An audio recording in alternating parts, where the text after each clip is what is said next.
Good evening or good afternoon, and welcome back to garblaggames. I am Aaron, I'm your game master, and once again, we're taking up Cubicle 7's new Warhammer the Old World game as we return to the sins of Talagaad with our normal motley crew of players.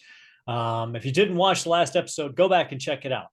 Now, where we are currently at is the group being led by Erwin Feuerbach, our young noble, has taken a mission to protect a hidden shrine deep in the old forest, a shrine to Tal, and a small foraging group of beastmen from the great Bray herd have been moving in that direction.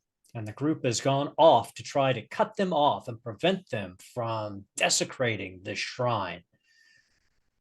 During our last session, Erwin had to fight off a corrupting urge to hamstring Snake and allowed his screaming pain to draw the beastmen to him. But he, in his faith to Tal, he purified himself.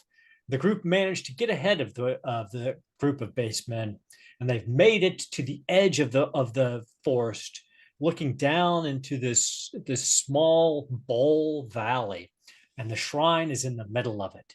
They can hear the beastmen themselves, not a half a mile away from the edge of the forest, closing in on the shrine, knowing that they have to stop it. But before we figure out what our crew is going to do to deal with the shrine, we see Erwin looking down into the bowl, putting his eyes for the first time on this ancient, sacred shrine of Tal. Erwin, why don't you describe it to all of us? So it almost looks like a circular stone building. Not very big, only kind of big enough for maybe two or three people to enter at any one time. It looks fairly ramshackle, but it's sturdier than it appears, with stones stacked on top of each other. The outside is coated in vines and interlaced with almost like coppice work of trees. Nature itself is almost enveloping the stone structure to protect it. And at the very top of the shrine, the coppicing wood is almost forming what appears to be antlers at the top, kind of giving off that's almost symbol of the stag that is such a symbol of Tal. Uh, Obviously, you can't see inside. Is an open doorway that's exposed to the elements and to nature. But from up here, it's dark and we can't see. And in that moment, as Erwin gazes upon the shrine, you feel your heartbeat speed up, but grow stronger. And it's almost as if you can feel the forced wind whipping past you, and your head feels heavier, almost as if you're sporting great antlers on your own head as you move through the forest. And you see a vision of a great white stag coming out of the shrine and staring directly at you. No one else sees this, only you, Erwin. But the moment is broken as you hear the sounds of the beastmen crashing through the forest not far from you. How is it that you all want to deal with this group of Ungors and this Centaur that you've seen moving through the forest? So, how far from us are they? They're about a quarter of a mile back in the forest, and about probably 100 yards north of your position. Okay, I'd like to set up an ambush in between them and the shrine while we're still in the woods, so we can make use of the cover to get the jump on them. I like it. What kind of ambush do you all think you want to try to set up? Could I do one of those footloop trap type things to try A and, snare. yeah, snare to try and capture one of them with my Yeah. set traps skill? Absolutely. And maybe tie up the dog at the shrine, Lefty, for him to be yapping away to draw them in. Can I assist him by finding materials for him? Because I'm quite good at finding A- things in the woods. Absolutely. So here's what we'll say. You can quickly take Lefty down and tie him up the shrine. That's not a problem. What we'll need is, so this is going to be kind of an extended test. So one, you're going to move into the forest to find a area to conduct this ambush. So that's going to be a survival check. Well, that's going to be an awareness check from somebody to find the right place for the ambush. We will need then a survival check to find the materials to make the snares. And then from Neville, we will need his check to make the snares. Then we will need a stealth check from someone who is going to find the proper locations for all of you to hide. And if collectively you get enough successes, you will set your ambush properly, and it will reduce the chance of the beastmen becoming aware of the ambush before they get here. Otherwise, the ambush will still be in place, but it will be a flat roll of your stealth versus their ambush. Okay. So I have a backup plan that if the ambush doesn't work, I can do the same trick that I did with the goblins and try and distract them while you're all still hidden, and you might get a decent shot off before they get close to you. And that was going to be similar to my suggestion, is that Boris would just stand in the road. Is that the trick where you bend over and pull your breeches down and shower them? So I will say this, mechanically, if you're able to get the ambush off, you will all get a full round to attack while they are defenseless. They will not be able to defend themselves. So, but if one of you makes yourself aware, then they would be able to defend against all of your actions. So it's better to get the ambush off, but if you can't, then distracting them, giving them the distracted condition, either by Boris taunting them or by Snake confusing them, would force all of their focus on you, which would give Neville and Erwin a better shot at them. So both of those plans are viable. Okay. So we can someone do more than one roll for the ambush?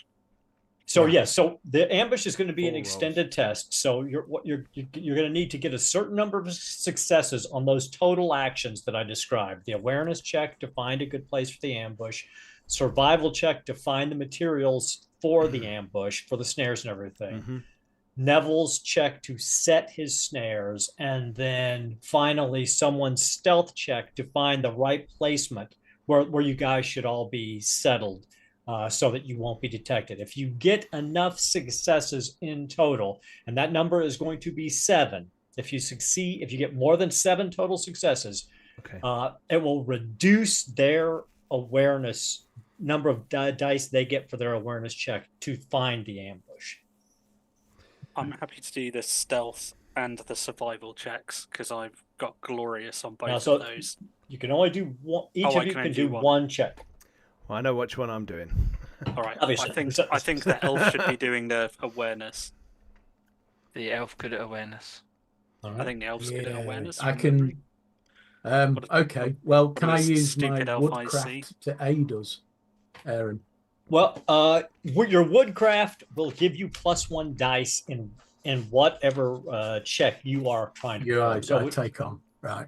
Are you better at stealth or survival, Dan? Oh, survival for sure.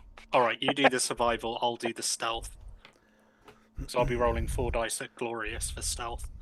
Okay, so we'll start with Snake, looking for the right place to ambush the Grey Herd. Better than last week, please, Snake. Just describe Snake. Describe leading your party back through the forest and what you're looking for an ambush site. Because if I like your description of what you're looking for an ambush site, I might give you a bonus dice. Ooh. Okay, so we head down one of the side paths. Basically, the main sort of parallel with the main path. And the idea is that we can find a point where the bushes are thick enough, but there is a gap between the bushes to see onto the main path that they will be probably coming down. And then I'll use my knowledge of the woods to see if I can't help people blend into those bushes where they're going to hide. So camouflage basically is what I'm talking about. Okay, so you're looking for an area with good ground cover and thick bushes that's going to channel the beastmen onto a particular game trail. Yeah, like a All right. V shape. I like it. I like it. So go ahead and give me your initiative awareness check. And you get +2 dice, one for your woodland, one for your description, because I liked it.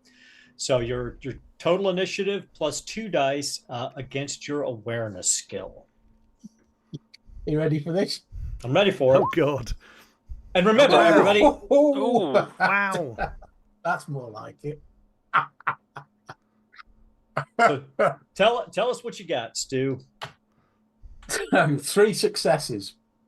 Fantastic. So that's 3 out of 7. So you go through the forest. You're looking, and you find the perfect place. You find actually not only a place of dense undergrowth, but an area where there's a lot of thistles and thorn bushes. Oh. And you're actually able to disguise the main game trail. And so it's going to channel them on this one game trail through these thistles. So it will make it very difficult for them to move offline into any of the other locations. So you made a very effective place for a potential ambush.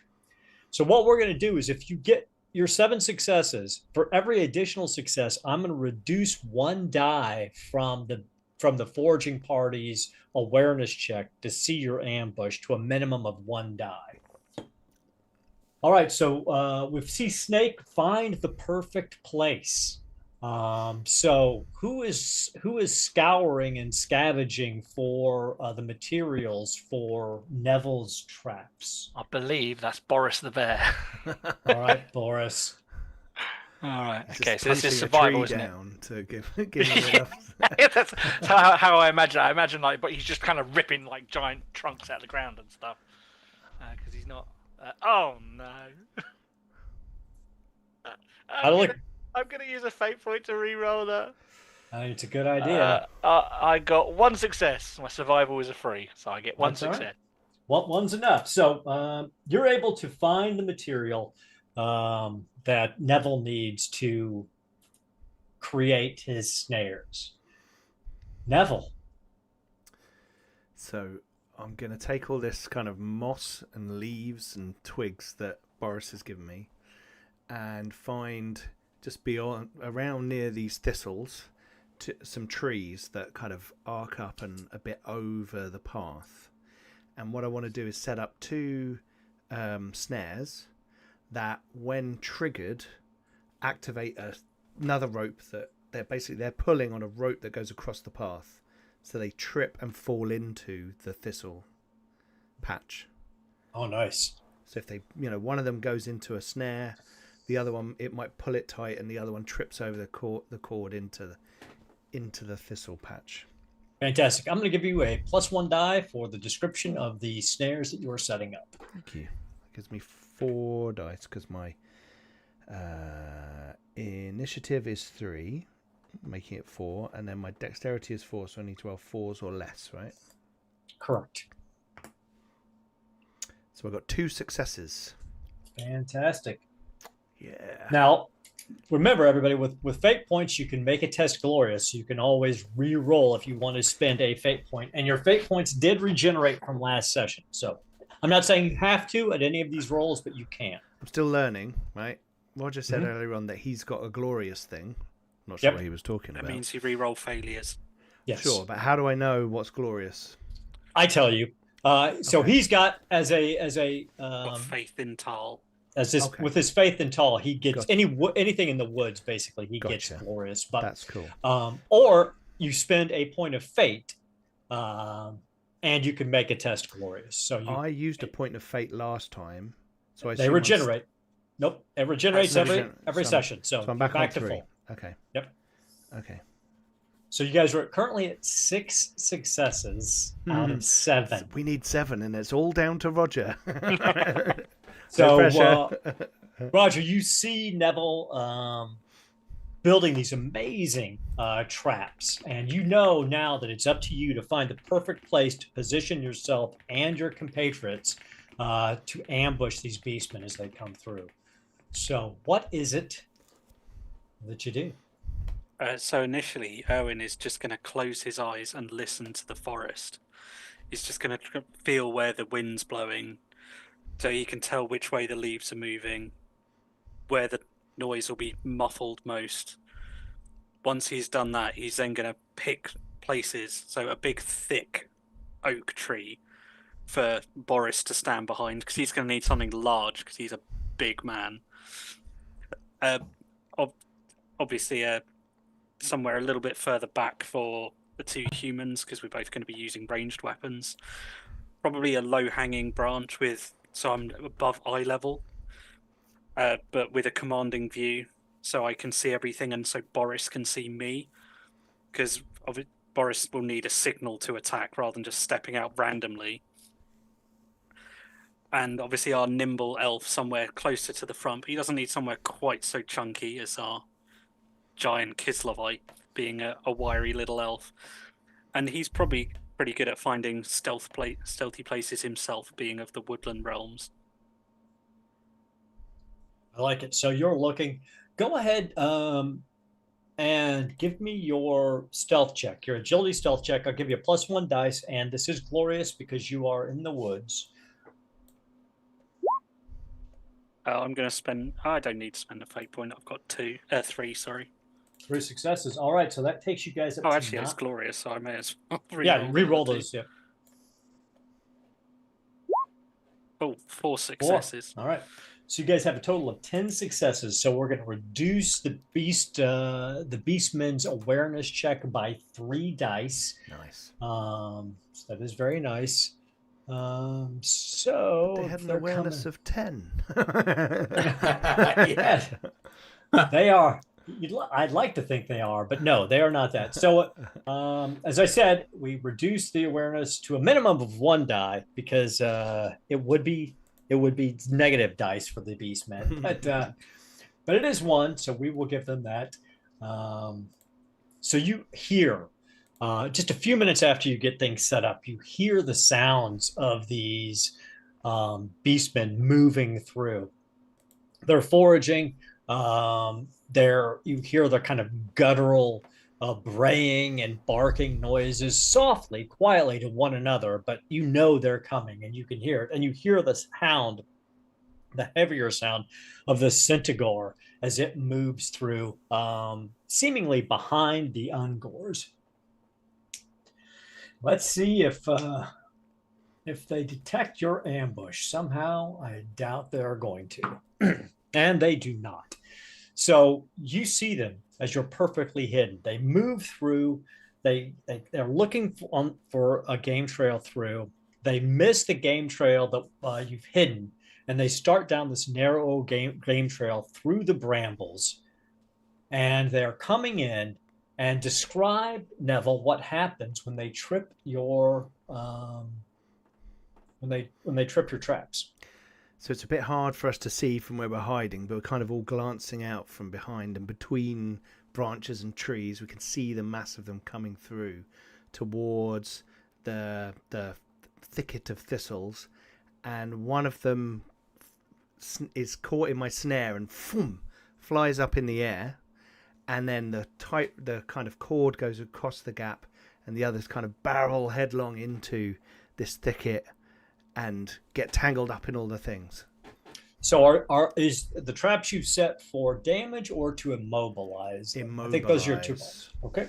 Yeah. So that's what we see. We see one of these Ungors get lifted up in the air, and it is immobilized.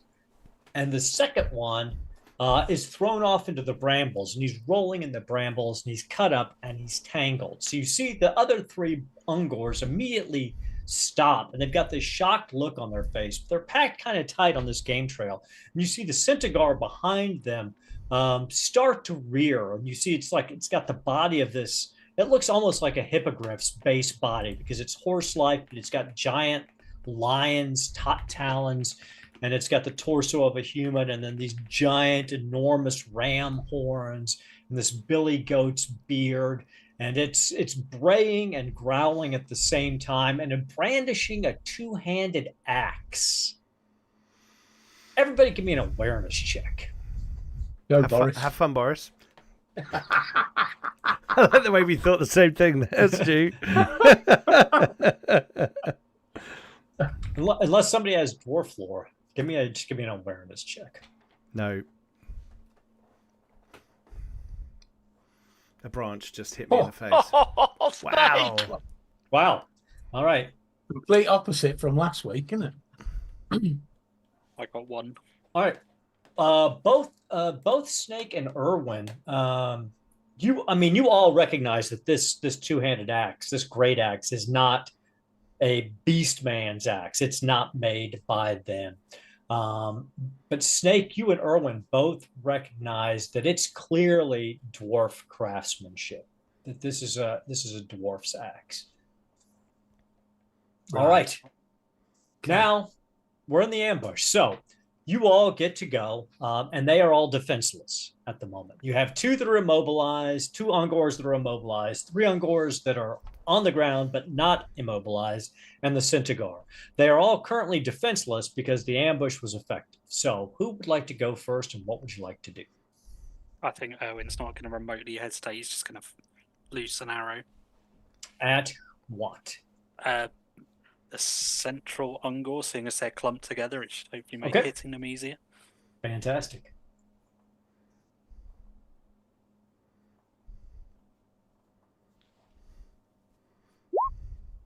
I got one success. Okay, so that is a hit because they are defenseless. What is your total damage? What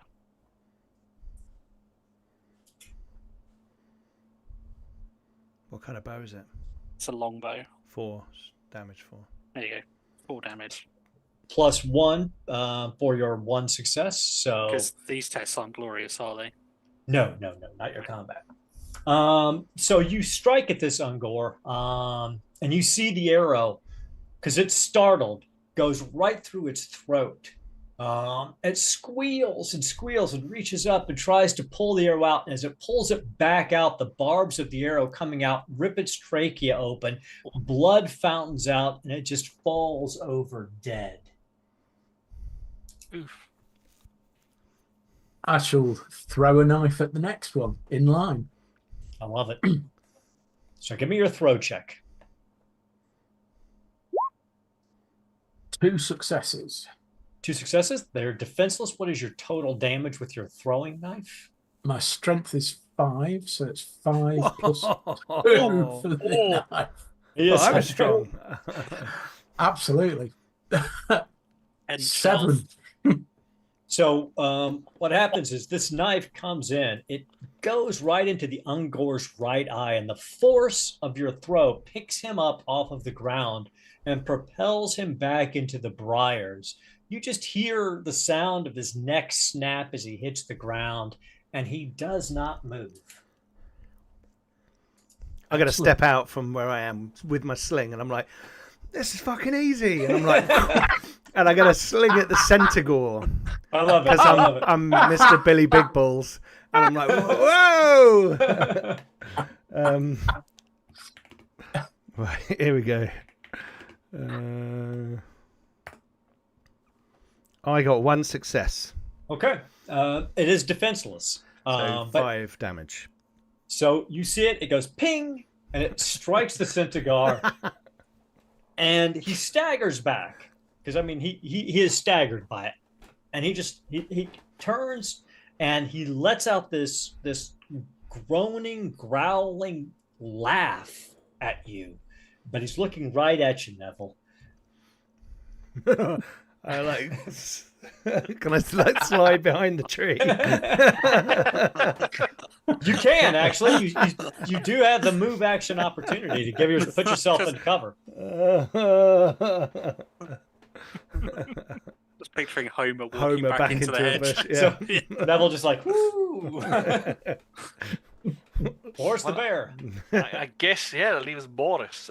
So he is going to, Urson, give me your strength. And he draws his hand across his axe. And as he does, as his blood hits the axe turns to ice.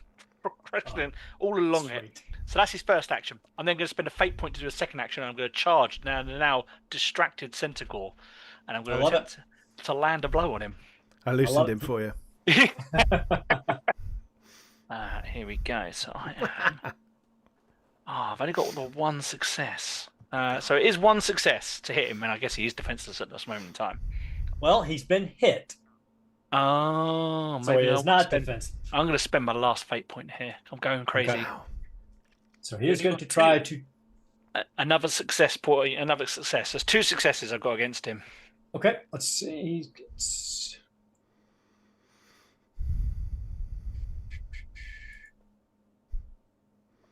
and he gets 2 successes. So does that mean he beats me? No, it goes to the attacker. Oh, okay, that's cool. Okay, that's fine. And in which case he takes. Is he wearing armor by any chance? He is armored, yes. So you get Yes. +1 damage. Well, and I also get +1 damage from my now frosty magical axe. So this is Yes. a whopping 10 damage. Whoa! 10 damage. That's nice. So you see him comes through, goes through his armor. You cleave into its chest and drive it to the ground. So its legs buckle, but it's still alive looking at you. I imagine we're both just growling at each other. I'm just like pressing the axe. So into now him. basically he's the same height as you are now because he's prone. Unfortunately for him, start of the first round and you guys all get to go again. So what would you like to do? Who would like to go first? I shall swing again. Yeah, go on, Boris. You go. It feels like Boris is in the flow, right? Oh, Yeah. but I miss. No successes. And I've got no more fate points left. And he gets 2 successes. So you are now staggered because in melee combat, you failed to land your attack. So you're staggered. You only have 2 fate points, Dan. No, I have 3, but I'm it took me 2. I had to spend a fate point to do the second action because it's an action to do my prayer. And then I spent another action. And then I spent one earlier to pass the survival test. Ah, I'm gonna What's step out and the, be like, Boris, come on, mate, and I'm like, and I'll chuck it on. I'll sling it at. Can I sling the centaur from where I? Yeah. Yeah. You're Okay. in range. You're in range, and it is not in cover, so you're fine. Oh, I'm gonna use a fate point to re-roll all of those. Okay. What's 2 left now? Is it? successes. All right, and it is going to try to shield itself against that, and also gets 2 successes. So I just get it. You do get it. So it's flat but no, strength, flat damage. Okay, so flat damage. 4 damage. So again, your stone pings, and he knocks back a bit. He's staggered by the blow, but doesn't seem to do any damage to Yeah, you heard me. him. What's left now then? There's Erwin, Snake, you have 2 Ungors that are Yeah. immobilized until they get to act this turn. Wasn't he prone when I attacked him? Yes. Oh, 1 second. I got a success to him. He still beat me, but I wanted to make sure. Okay. I make sure I'm playing the rules right. You get an extra dice to attack someone who's prone. That is correct. There are the 2 Ungors that are immobilized but have not been damaged. There's 1 Ungor standing who has not been attacked, and then there's the Centaur. so what does being immobilized do mechanically? It just means at the moment they can't move, and they are defenseless at the moment. Okay, So But kill once the they heavy get to- ones and then wait. Ooh. I might shoot one of the defenseless ones before it can then not be Okay. defenseless anymore. All right, the one in the briar patch or the one that's hanging. Actually, I'm going to go stab the one in the briar patch. Okay. He's going to pull his sword and shield, roar a war cry to Tal, and just stab the one in the briar patch. Fantastic. Let's see it. You don't get anything for charging in this, do you? You do, but you said you can't charge into difficult terrain, and the briar patch is Okay. difficult terrain, so you don't get that effect. Okay. Like the cops in Die Hard, where they're like, on the roses outside the Nakatomi Plaza. Well, I got 2 successes, so I'll 2 take successes. What's your total damage? that. What's the damage on a sword? Depends on its sword type. What you got? A hand weapon. Hand weapon. Standard sword. strength. Yeah, Strength sword is strength, yeah. 3. So 4 damage. Or do you get Yeah. So Okay. it's 1 for the extra, isn't it? Yeah. 4 damage. Okay, so Yeah, strength 3. you strike at this Ungor, and as it was starting to move, you don't pierce through its hide, you don't pierce through its armor, but you do knock it back, and it is staggered by the blow. Okay, Aaron, I'm going I don't to. get 2, do I? For 2 successes. I'm going to jump. It's Oh. the extra success. So Oh, okay. Okay. I'm gonna jump on the one that's tied up or with his leg in the loop, basically. So he's up in the air. So you're going to jump on him. I'm gonna jump up and punch him. Okay, so I think Like a piñata. I love it. I think this is exciting. So you can do it either one of 2 ways. Okay. You can effectively charge, basically jumping up to punch him, which will give you +1 die on your attack, but you're going to land awkwardly. Or you can take 1 action to do an athletics check to jump up, then spend a fate point to punch him, and then you'll just land normally. Your call. If you do the charge, that sounds too easy. That does. Okay. I think what we're going to do is no. I think that's probably the most sensible approach, to be honest with you. So either way, if you do the charge, you get +1 die. When you land, you'll be staggered. But the other way, you're going to spend a fate point. Easy. Your call. You want another die, don't you, Stu? Yeah, well, yeah, that's a good idea.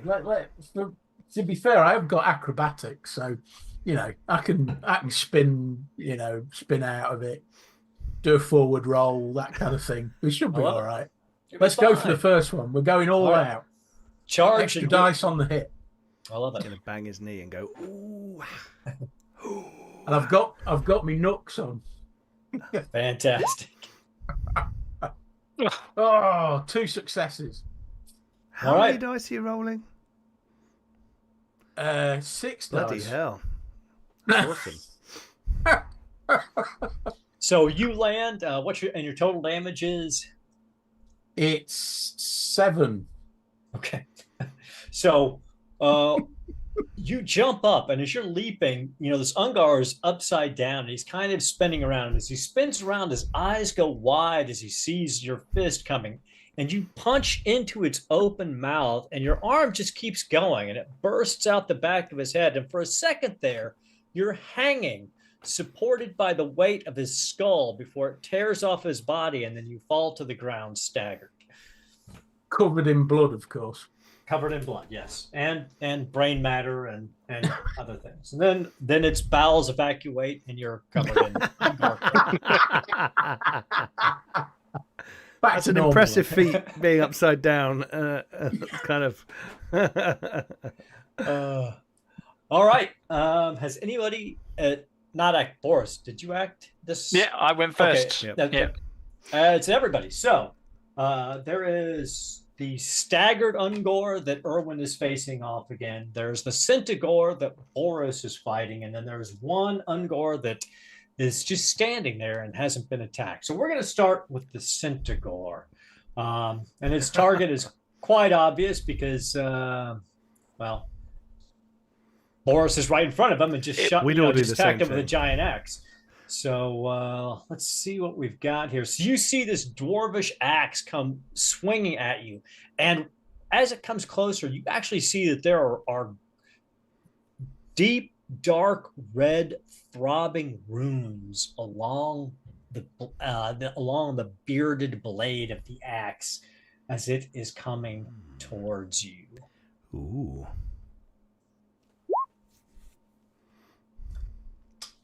He gets 2 successes. I will attempt to defend myself. I like it. I do not. I'm rolling terribly. Okay. So you take.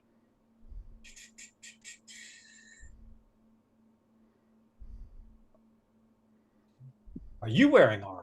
I am indeed. Okay. So you take a total of 10 points of damage. Oh, I have a resilience of 6, so that gets rid of my resilience. Okay, so you take a wound. Yeah, I guess I do. Yeah. So let's do a 1d10 roll on the wound table and see how you're feeling. 2, you're fine. So so this blade comes through and it cuts into you as you're defending away. You kind of reflect it off and it cuts across your shoulder. But you don't feel like it's too deep of a cut. Basically, it's a superficial injury, and once you catch your breath, you'll be fine. Cool. But I do mark it as a wound. You do mark it as a wound, and then he lets out a bestial howl and whips the axe back around at you. Oh, crap. Crap indeed. God. Gets 2 successes again. No, I apparently cannot roll for... Oh, no, I get 1 success. I get 1 success. I can't roll for toffee, but I can get 1 success. I have a melee of 4. So you take 9 points of damage. What? So that's your second. So you get 2 wounds. So roll. Ha ha ha! But I am hardy, and therefore right. I minus 1 dice when I'm rolling for wounds to a minimum of 1. So give me that 1 die. Of course, I roll a 10. Okay, so this time, as you're defending, you deflect it down, and the bearded blade of this axe strikes your ribs, crushing them. You feel pain burst up through your body, Boris. Your next test is grim, and until this wound is treated, you suffer the drained condition. Oh, what does drained do? I believe I can't. I believe I can't make use anything to make it glorious, right? Is that correct? I believe that is. I'm gonna double check real fast. I'm a bit worried we were going to get your head travels 2d10 yards. No test you make are glorious unless you spend fate to make them so. So your ribs are still blood and effect. So your ribs are crushed in, and you've got a cut across you. But that seems so. He's got the blade of this dwarf axe in your side, and he's bellowing, spitting. Just long globs of beastman spit in your face as you feel the pain in your ribs. The Ungor in the briar patch staggered, but will not give ground. So he is going to strike up at you, Erwin, with his short spear.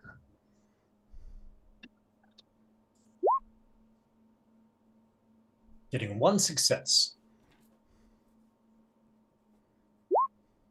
I got 2 successes.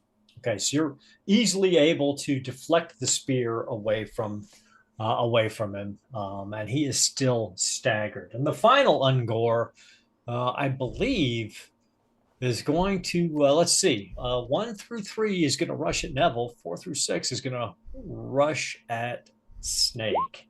It's going to rush at Snake. He just sees the snake land. He turns immediately and goes to stab you with his spear, and gets no. So the spear comes at you, and just goes to the side. You're far too nimble. You're able, as you're rolling out, you roll away from it, and he becomes staggered as he fails to connect with you in close combat. Bring it back to the top of the round. Who wants to go first? What happens if you're staggered and then take another staggered condition? You have to give ground, or you have to take a wound or fall prone. Yes. So would the Ungor I'm facing have to fall prone? Because he was already staggered and then got staggered again. Because I staggered him in my turn, then he staggered himself. He could give ground. He could move out of the same zone as you. He's in difficult terrain, so I would not let him give ground. But yes, he so falls he stood up prone. and then falls over again. Basically, yes. In the tangle of thorns, he falls prone again, giving you +1 dice when you attack him. Oh, that's good to know. So who would like to go first? Go on, Boris. Okay, I'm not feeling great right now. He's a little bit hurt. I can't even use honor bound now, so because that drained condition is now Unless ruined. the elf can dance out of combat with the Ungor and punch the centaur. I got a success. And remember, since it's a grim attack, so you have to re-roll that to see if it stays a success. No, it's not. He does defend, so you are staggered as you are unable to land your blow. He easily fends off your attack. Oof. Yeah, Remember, there are always other things you can do in a round other than attack. Like you can, give aid. You can. I feel like Whatever you- Boris's job right now is stopping the Centaur from ruining the rest of the party. I like it. Yeah, No, yeah. I was just reminding everybody. I'm gonna shout, Can- Boris, duck!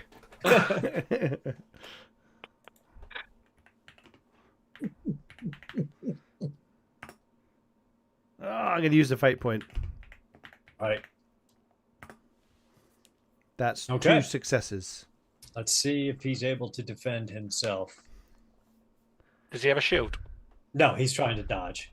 Right. Using Can his you athletics. dodge? I don't think you can dodge range attacks. Yes. Oh, you can.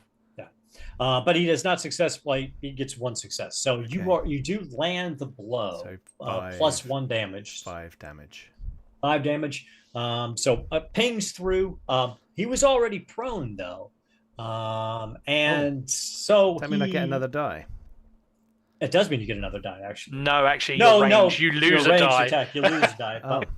Well, we won't worry But- about that right now. We'll do that on the next Well, one. That's all right. I also forgot my extra dice for him being prone See, as well. the thing is like for me, it's got to be kind of realistic. If you're a human-sized He's person huge prone, though, right? So yeah, it's like, a human-sized person prone going up against an archer from 50 yards away makes sense. But Yeah. this is a horse, the size of a bigger And than I'm a aiming horse, for his ass, which is And you're- huge. So and yeah. you're literally 10 feet away from him. So it doesn't make any sense because Yeah. he's as tall as a human being, even prone. So I'm not gonna Shit. give that. That just doesn't make any sense to me. It'd be like saying a giant's prone, but you lose the die. Yeah. At some point, common sense has got to Yeah. weigh So in. if he's prone and gets staggered, what happens? He's prone and gets staggered. He has to take a wound. Oh, Hey! So Third one's a charm, eh? Neville's skills. So this sling bolt comes through, and like David, you strike this centaur right between the eyes, and you see his eyes go cross. His tongue lolls out of his face. He vomits profusely onto Boris's face, and then collapses. That's Dead. just nasty. And Neville has become the centaur killer. He didn't even need Lefty. There is one. I mean, there are 2 Ungors left there. I'm going to be both like, come on, guys. staggered. Come on, guys. I'll finish this one off in front of me then. The one that's All right. staggered, yeah? Yep. So. Oh my word. 0 successes on 5 dice. I'll tell you what I'm going to do. I will spend my fate point. My Okay. one and only. Oh. All right. And re-roll the ones that didn't. There you go. That's more Oh, like it. that's Okay. a bit better. Jeez. Much better. Okay. So describe what it looks like as this Ungar tries to defend himself and you murder him. So basically, I rolled out of the way of him stabbing me with a spear, and he stabbed it into the ground. And as he's trying to get the thing out, I come up behind him, put my arm around his neck, and snap it. Nice. Ugh. His furry head spins about and he drops to the ground. Erwin, the only one left, is laying prone in the briars at your feet. I'm gonna stab him. If I can put the command in correctly. There we go. I'm gonna fake the ones that missed. Okay. 2 successes, so 5 damage. It is more than his 1 success as he attempts to defend himself. And since he is staggered, About 4 prone, damage then. and in difficult terrain, therefore unable to give ground, describe what it looks like as you murder this Ungor. It's just gonna be screaming incoherent prayers to Tal as he just rams the sword through its throat. Black ichor and blood flows up, not high enough to hit you, but it does splatter on your boots. And then everything is quiet, other than the moans of Boris as he holds his crushed ribs. I will We rush over to Boris to Try help. and patch him up again. But Boris tells you to go away. This is I nothing. will pick up that axe though, because I saw it was dwarven made. And I Boris will is offer it to closer. He'd Boris as already a picked it crutch. up. I'd imagine Boris was going, ugh. I was going to pick it Nah, up and he's hand it tough. to you as a crutch. He's a tough. He's already got a massive axe as a crutch.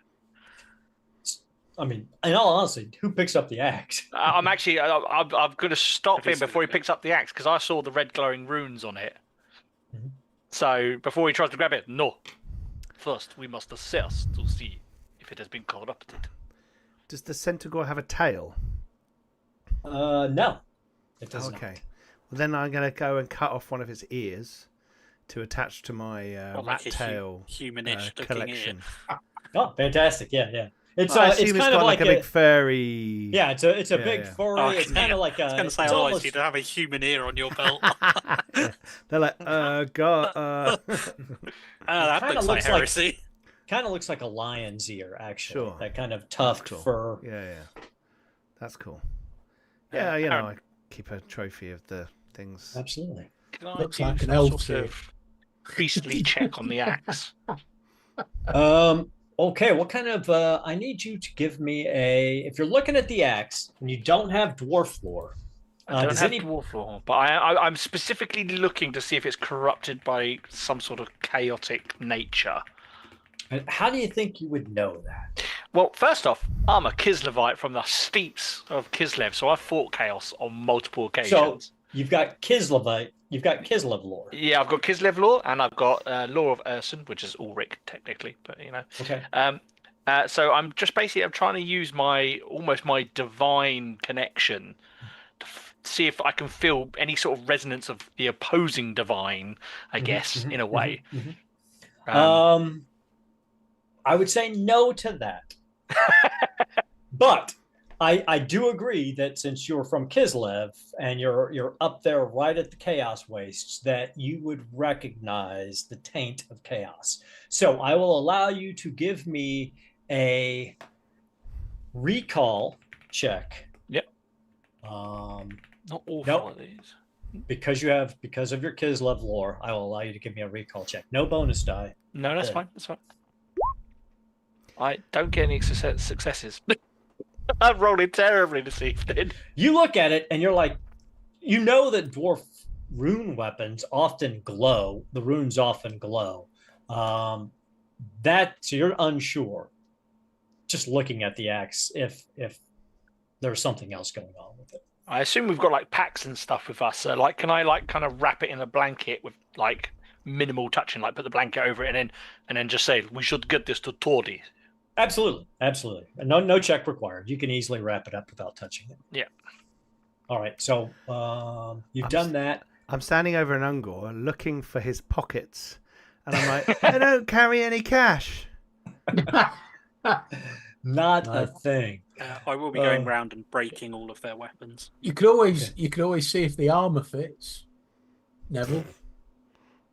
It's pretty disgusting. Yeah, You would not Yeah, want but he's a it. rat catcher. He don't care. He might care about chaos.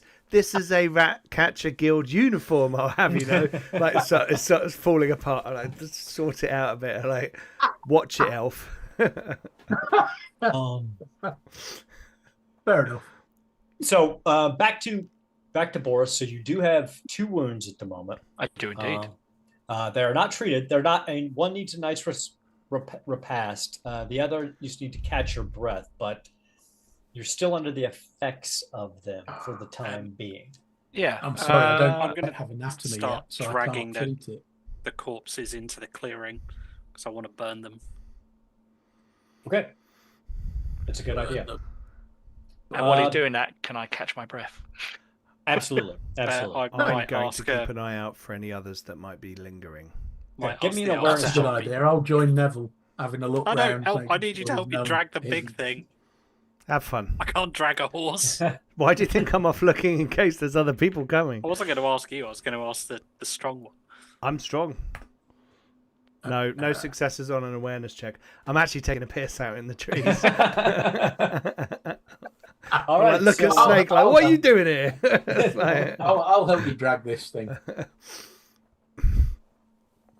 Okay, so you're dragging the bodies into the clearing, setting them on fire. There's no roll required for this, but it does take you a couple of hours. Yeah, I just want to make sure that the taint is removed from Tal's forest.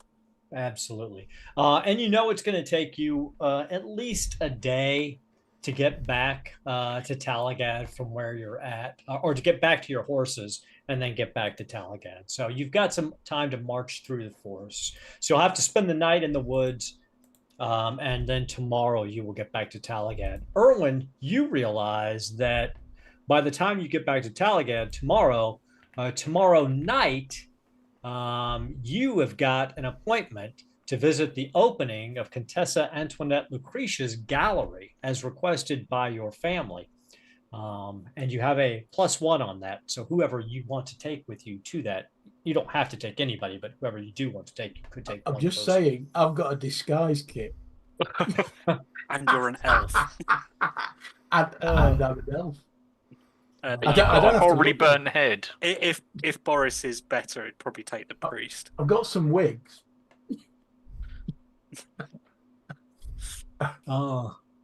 Yeah. I mean, that's something for you to decide. But so you burn the bodies. It's getting into later day. You begin to make your way back through the forests. It's getting towards evening. You've got enough food. I'm not going to worry about hunting right now, but I do need a survival check to set up camp. If you decide to camp, you can push it and try to march through the night to get back to your horses. That's completely up to you. I can help you with that as well. I'm not sure if Boris is probably up to a forced march. I am drained. So yeah, I'll look for a camp. So how does being helped work? Being helped. So how it would work, if Snake is helping you, he rolls his check, whether it's awareness to find a camp or survival. And for every success he gets, you get an extra die on your roll. Okay. Can I roll recall against my woodcraft as well? Can't I? That's another way. Yes, absolutely, right? absolutely. Yeah. So trying to remember what the woods in this area is like. I shall do that. Whoa! 3 successes. Jesus, should have just got him to roll. All right, so you get 3 bonus die, Erwin, and remember your test is glorious because you are in the forest. So that's 2. That's no, it says So glorious. far. Yeah. 3, 4 successes. All right, so you find a perfect place to camp. It's actually near another briar patch, so you've got a kind of a way into this briars, and then there's a depression. There's probably an old den for maybe a small wolf pack or something, but you're able to make a nice camp in there, well protected. And you'll all be able to sleep well this evening. I need Boris to make me a check. Is this a night's respite, by the way? It will be a night's respite after the end of the night. I'm going to alpha everyone a nondescript jerky meat that I keep in my bag. Boris will eat the nondescript jerky meat because otherwise it's all veg and fruit and tough, gamey. I probably would have caught something, I'm guessing. Oh yeah, easily. Yeah, that's why I wasn't going to make you make a hunting check. You could easily find game here to eat. Boris, make me a endurance check.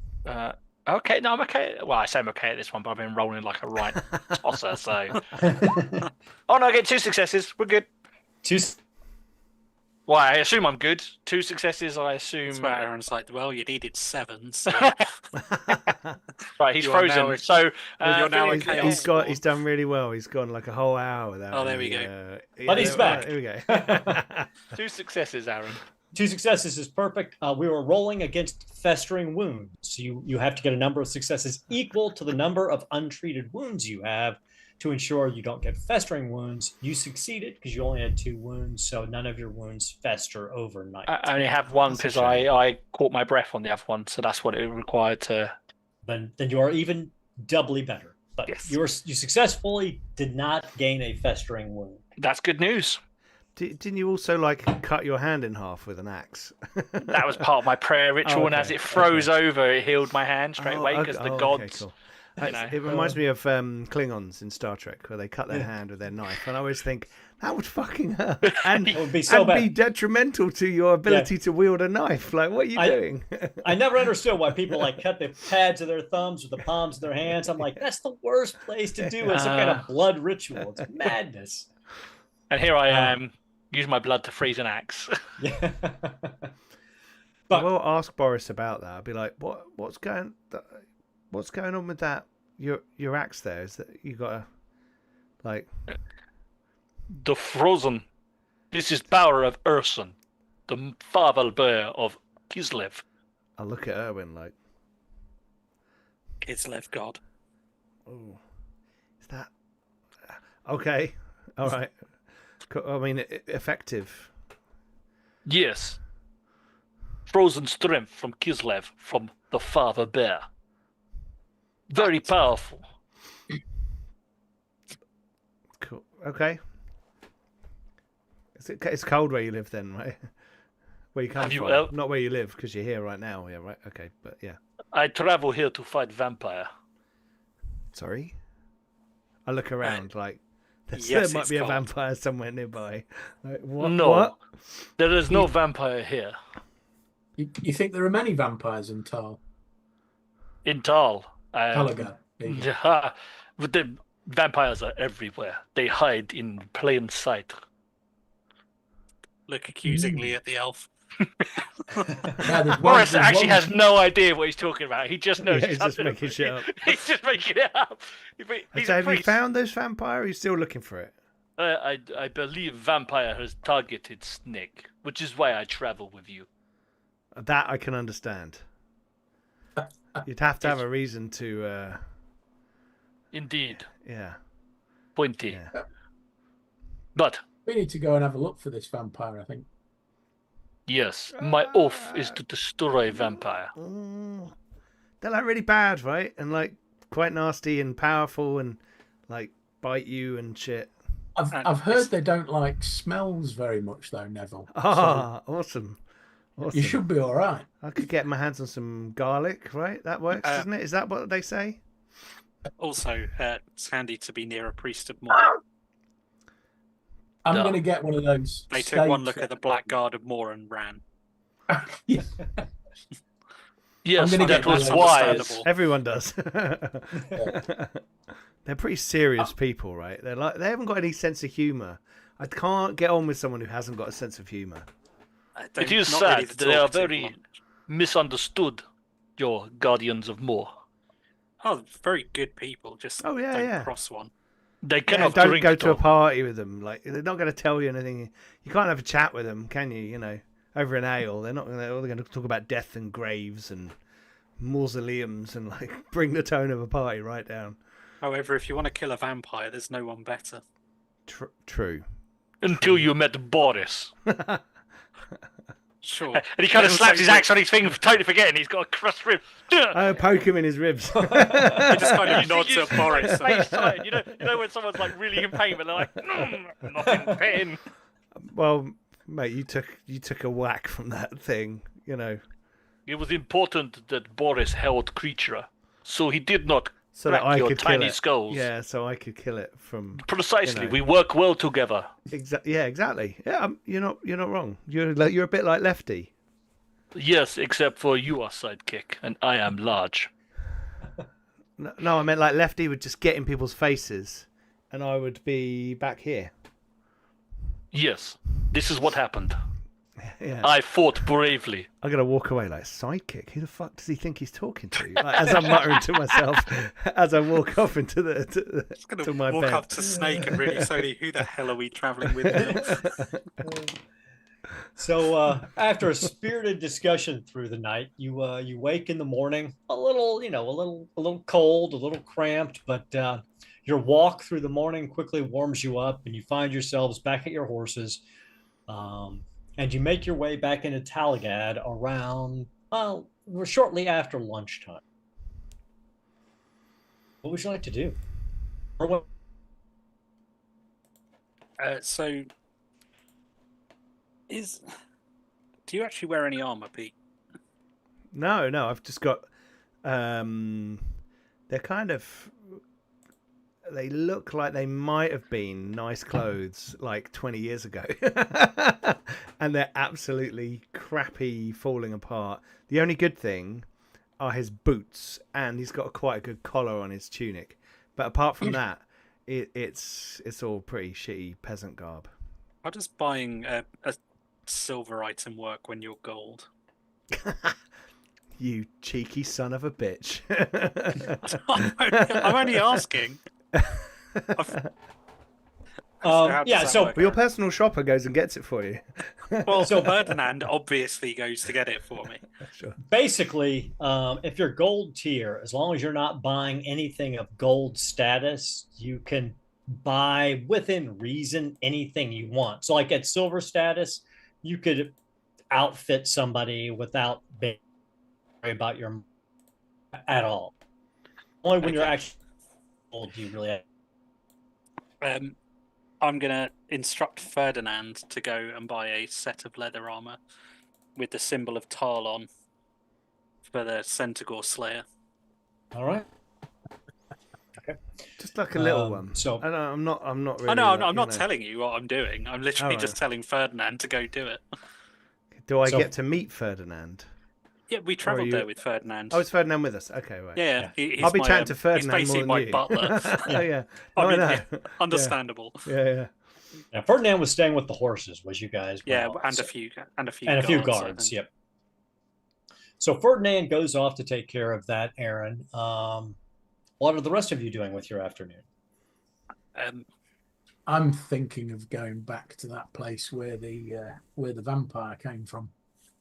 So that old abandoned inn, brewery, wasn't it? Or yeah. I mean, it was a tavern with rooms above it. So. What, the Stone Mug Brewery? Coaching in? No. That's further south. We've got to head down there, right? Yep. Because we've got the recipe. It's very important to Neville to get that taken care of. So it's a party tonight? Yes, the party is tonight. Okay, party? Well, what party? Don't worry. It's not for the likes of us, I'm afraid, Neville. Yeah, I'll invite Boris along. That's my +1. Okay. Boris will be your guard for the night. So we know that. Does Boris have any like fancy garb, like a shinier armor? I was thinking more like a dress uniform type thing. He looks well presented, albeit he's in armor. He's like got a hussar's uniform kind of. Yeah, he's got a hussar. He's in a proper it's very right.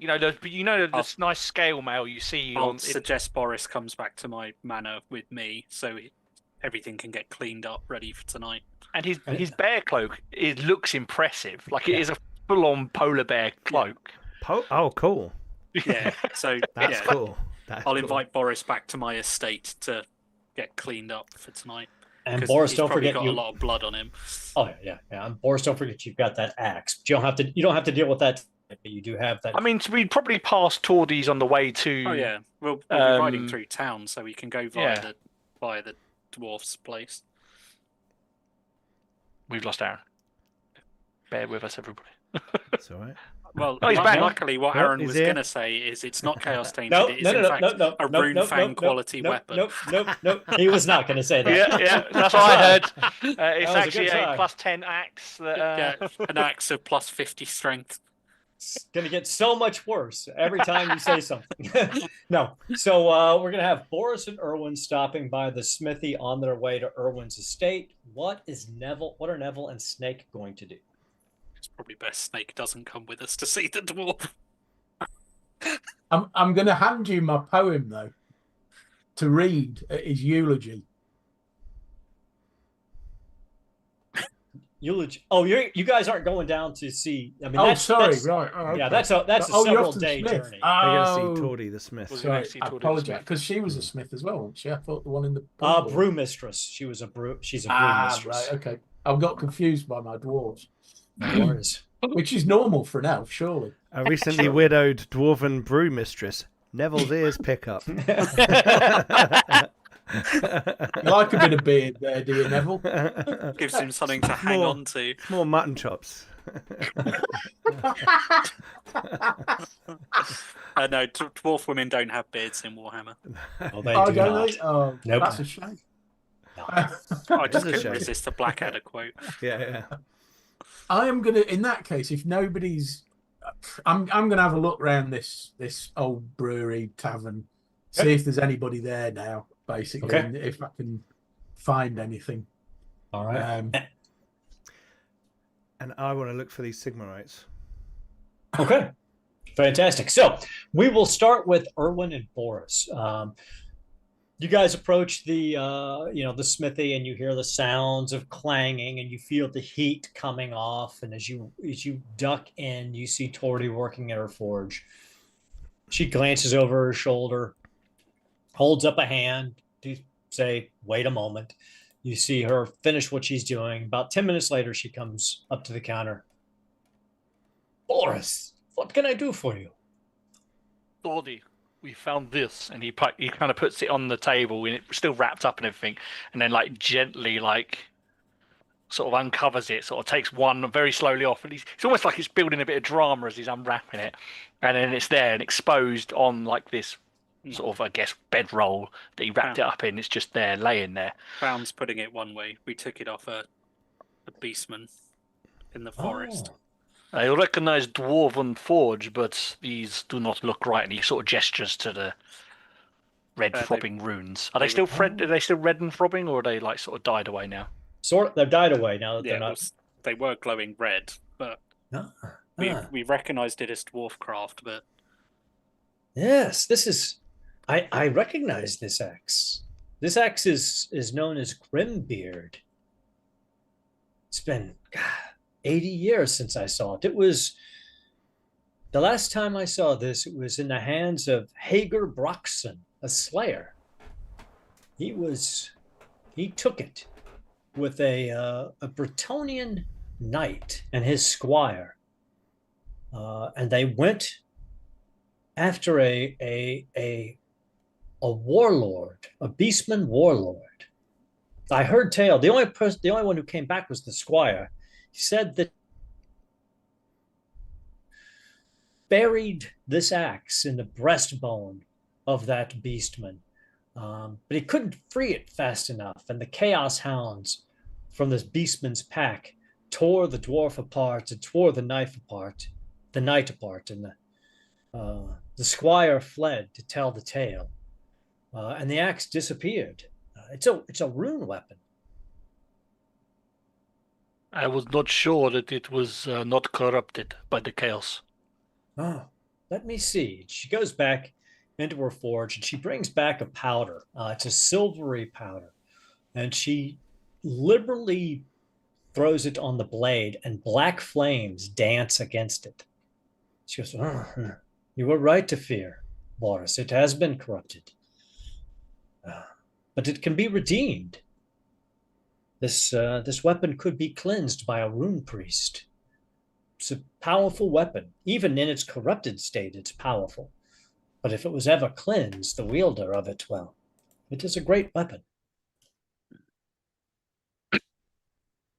Then it is right we have returned it to the Dwarven people. You wish me to take it? I know no rune priests. Don't we need to travel to a dwarven hold for the slayer? No, it's a bar basically. Oh, okay. Yeah. It's a brewery and an inn, but yeah, the closest to you would be like Carrig Asgaraz would probably be the closest rune priest you'd be able to find. But she says, if you wish to leave it with me, I can make sure that it gets to a rune priest on the next dwarf caravan through here. Your names will be recorded in the deeds for returning such a blessed weapon to the people, if that is what you wish, Boris, but you won it in combat. It is yours to do with as you please. It's not one of the great weapons. It's not something that has to be returned. How dangerous is the corruption? As in, could it be carried without its corrupting influence? I would say that... And not wielded as in carried. I would say that you could carry it. I would say that if you wielded it, you would run the risk Oh yeah, no, of that's corrupting yourself. a terrible plan. But it is a powerful weapon. I am sure there is a dwarf lord or prince or whatever your ranks are that would benefit greatly from such a cleansed weapon. I have no right to such dwarven craftsmanship. She bows to you and over the weapon, and she says, please, if you would, sit with me for a few moments and describe for me the battle in which you reclaimed it, so that I can recount it to those who will take it with them. It recounts every detail, including Neville's killing blow. Oh, fantastic. So that she's aware that it was a team effort to stem the tide of chaos. See, because Boris isn't a glory hunter, though he will quite happily fight to keep things safe and fight chaos and never back down from a challenge. He doesn't seek glory, personal glory. Erwin will make sure that it's known that it was a house fireback thing. He'll basically play up his family's involvement rather than his own personal to try and win brownie points with the uncle.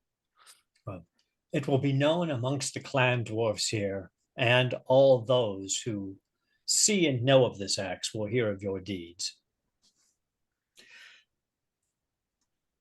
Please know that you and your companion have a friend in me here. So all of you who do not have Tordy as a contact already now can add Tordy as a contact on your sheet.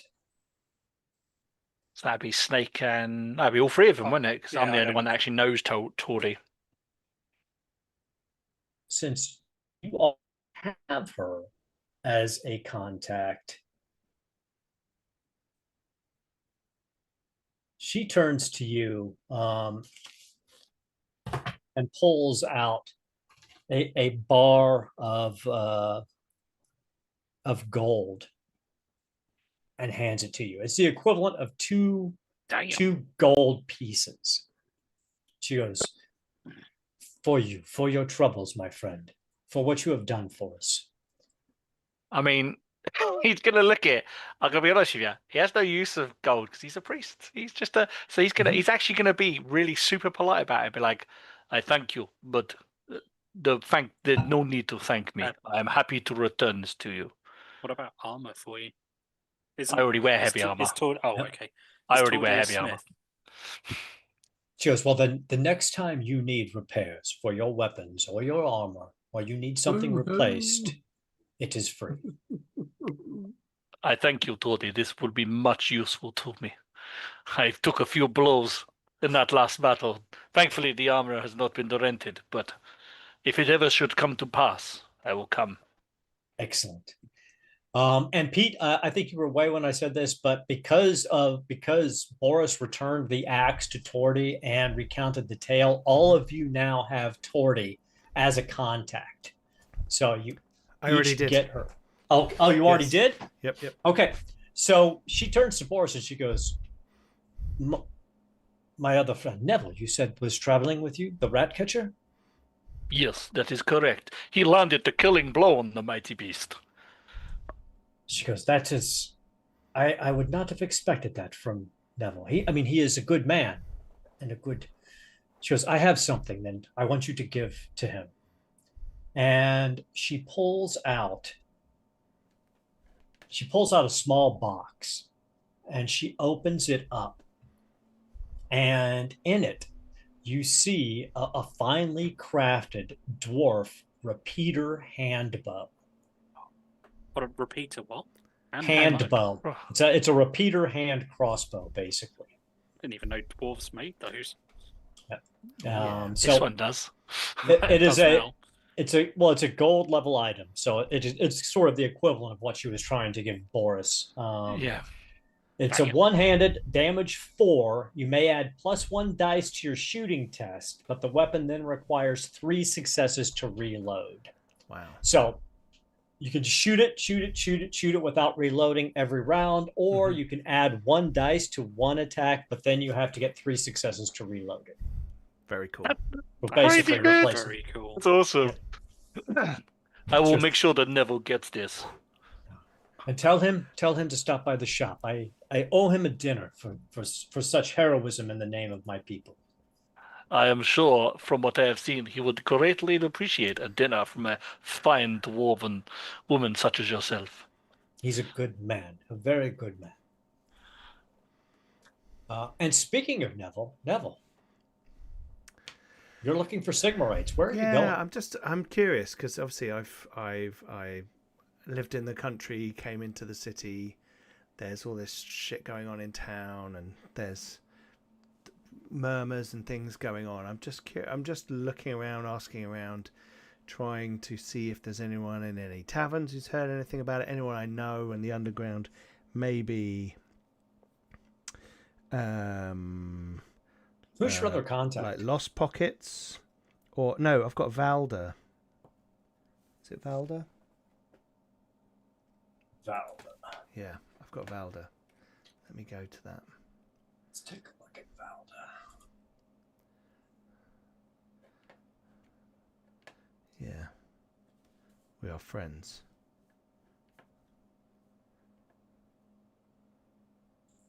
And Valda. I'm pulling up her information right now. Didn't I have you would sympathise with their heretical creed more than you'd admit in public? Is that the one? Yeah. Just pull her up. And There she is, Valda Crutch. Yeah, devoted of Sigmar, spreading the prescribed. Yep. So you could go speak with Valda if you Yeah, I'm wanted kind of to. looking around for her. Okay, you can easily find her. Yeah. You as a contact. You takes you about a half hour or so, and you track her down. Okay. She sees you coming. Oh, Neville, how are you, my dear? Oh, hey, how you doing? I'd be my usual cheeky kind of chappy when there's lots of people around.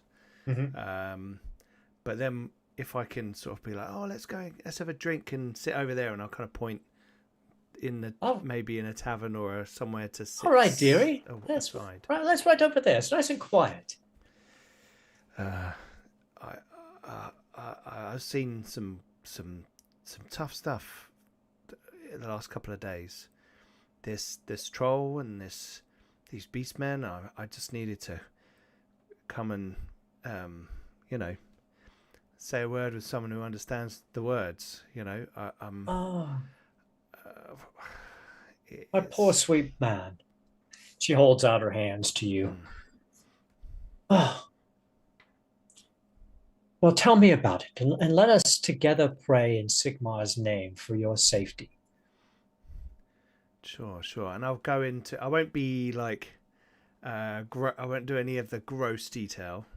Mm-hmm. The trachea and all of that lot. But we'll talk about it in a kind of slightly whimsical way of clashing and finding and fighting and protecting a temple, a shrine of Tal, who is my surface faith, Mm-hmm. and it's still a good thing to do, but it feels weird when some people would see that my underlying beliefs are bad, that kind of, that duality underneath. He wrestles with it because it comes from his youth, so he finds it hard to deal with.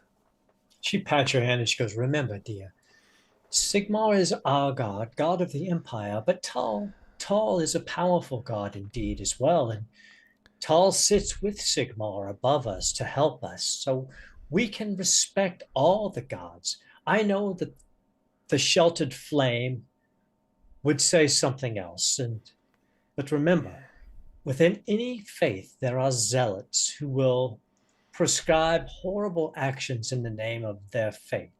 Sigmar welcomes all of the Empire into his arms. He is a loving god and a protector of all of the Empire. Don't let the tales of the witch hunter and the sheltered flame turn you from his light. That's what Walter in my village would always tell us about him. So, yeah. Indeed, he protects us all. The hammer of Sigmar protects us all. And Tal is with him, as is Raya. Sure. It's just hard sometimes, You know. Yes, it's difficult, particularly here now when Others who worship Sigmar foolishly use aggression to try to force the views of our Lord on this region, when if they simply open their arms and their faith to the people like us, those who live on the streets, we would all turn to Sigmar and be better off for it. So you're always welcome to come here and tell me of your trials. But how is it that you're finding yourself fighting trolls and beastmen? I thought you don't find those in the sewers of Talagaad. No. It's nice to actually be outside for a bit. To be honest, I was in the trees. It was quite refreshing. Well, how lovely. But I was helping Lefty out with something. I heard about his passing. Yeah. Very, very good for him, but sad for the rest of us. I'm going to practice my little speech that I'm supposed to give at the brewmaster's thing with her, and sort of say, he tries to add a bit of like heroic poetry into what he's saying, but he can't get out of the street enough to like get there, but he's trying. But look,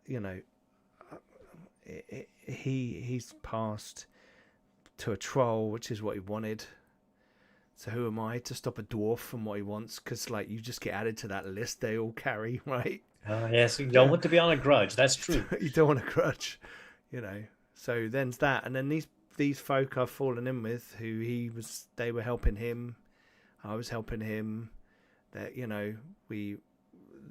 they needed my help. It was great because I like all the things I've learned catching things.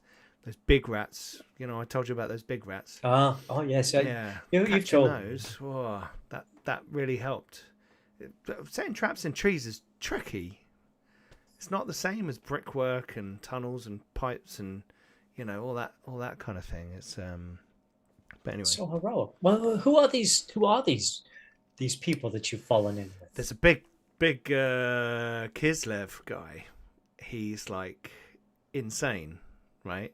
He like cuts himself and it turns into ice.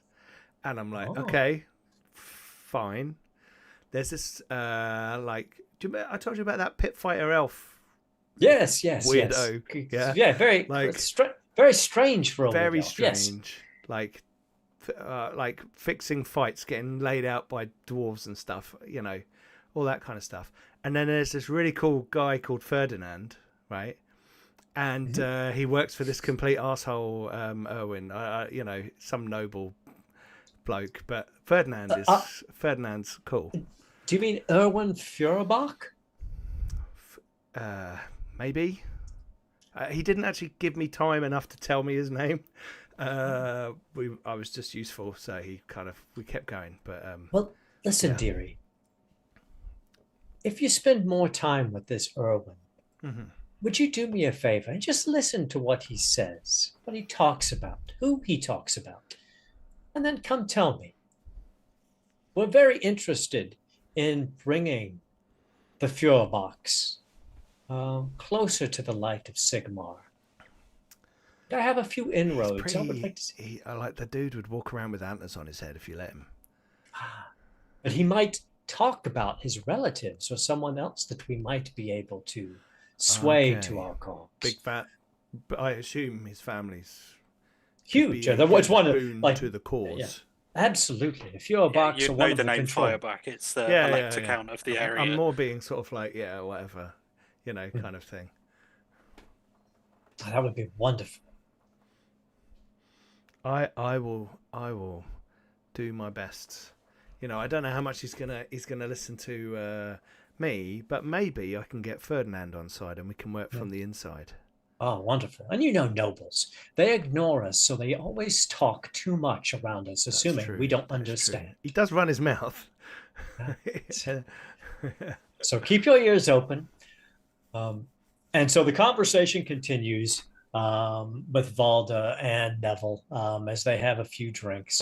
And we find ourselves watching Snake as you approach this area where this old inn was. And as you get closer, you hear the sounds of of hammering and sawing. When you get there, you see a construction crew working at the site, having torn down parts of the building and they're rebuilding it. There are a couple of ogres there working as laborers and a human crew with a dwarf foreman. You see him, oh, that move that, yeah, we've got this whole area, we got no, that whole, that has to be redone. That stonework is terrible. Get that out of there.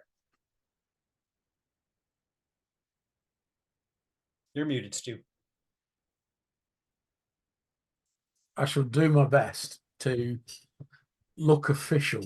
And so I'm gonna wrap my cloak around me and I'm gonna wander up to the tavern stood next to the dwarf, basically. That's interesting. What do you want, elf? Have the family shown you the new plans? Give me a fellowship charm test.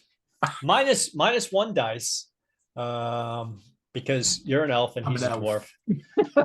Yeah, that's fair enough. And he is going to resist you with his willpower. Oh, no way. And he looks at you and goes, what family, elf? What are you talking about? You don't belong here. No, the family that owns this tavern. I know who owns it. You clearly don't, or you'd say their name.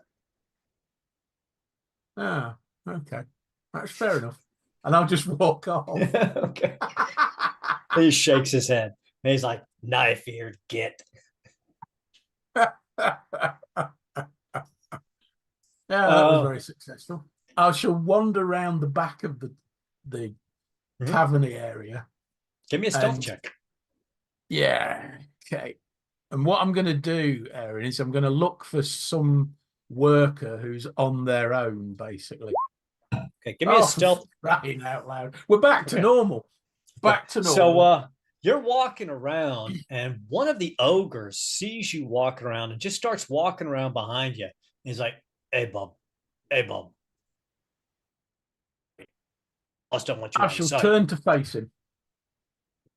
And you look up, he looks down. He's got this enormous gut that he's kind of almost bouncing against just to see his face. Boss don't want you here.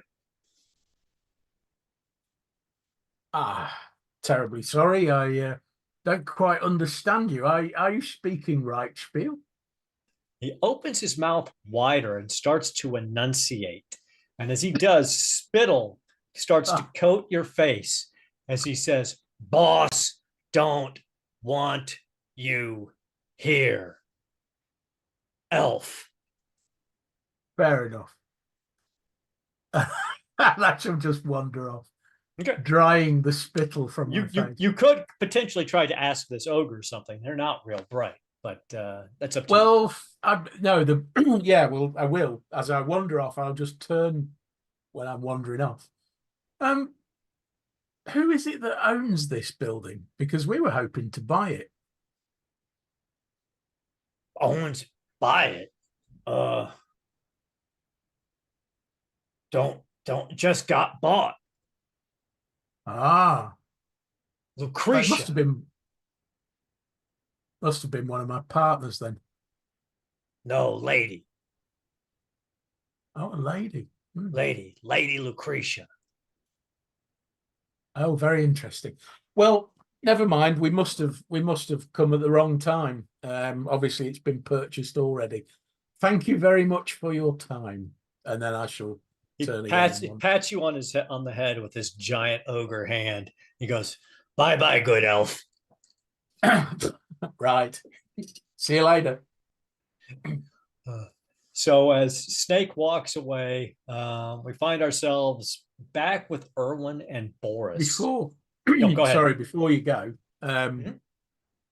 this Lucretia, the party that she's doing? It's a gallery, isn't it, that she's opening? It is a gallery opening. She's showcasing the artwork of one artist. She's curated a large number of this artist's pieces, and she's opened a gallery to show them off. So will there be other artists there? More than likely, there would be other local artists who were on the guest list to attend. Yes. Excellent. I'm going to go via the theatre shop on my way back to back to the Dog and Duck, and Okay. I shall find myself a costume, a stage costume that reflects, could potentially be an artist, big floppy hat, colourful sort of clothing, and I'm going to spend the rest of the afternoon trying to make myself look like a human artist. Okay, because you've got a disguise kit, right? I've got a grooming kit. Yeah, exactly. Okay. Yeah. Oh, I've got a grooming kit. Okay, so, all right. So, are you buying this costume, or are you? Yes. Okay. Yes. Are you? So I'm going to knock a brass off. Okay, so it's a brass level costume. Oh yeah, I'm a very poor artist. Okay. All right, so you buy a costume, and then you are going to spend some time. It's a rubber mask. Preparing. So we do a montage. We It's see a bag on his head. Oh, With the other human option, I legs have on an elf. it. I have an elf. Human So I artist.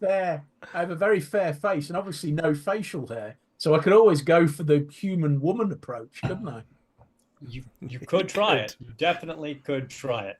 I think that's the way to go, Aaron. So what we're going to do is we see this montage. We see Ferdinand dressing Erwin. We see Boris's armor and being polished. We see this great polar bear cloak being brushed out at Erwin's estate. And then we see Snake in some back room sewing up a dress and making a wig and trying to get makeup put on. Give me a I think we're gonna go with stealth, because you're trying to sneak, basically. I'm gonna give you +1 die for your grooming kit, +1 die for your costume that you purchased, and +1 die for the hilarity of the situation. It's not going to necessarily get you in the party, but we're going to see how good you look. So give me your stealth check. So +3 die on your stealth check. Oh, wow. 4 successes. 4 successes. Okay. So you do look like a very poor human woman artist. excellent. All right.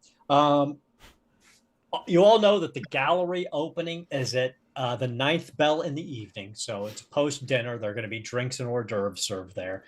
Boris and Erwin, you show up in a carriage.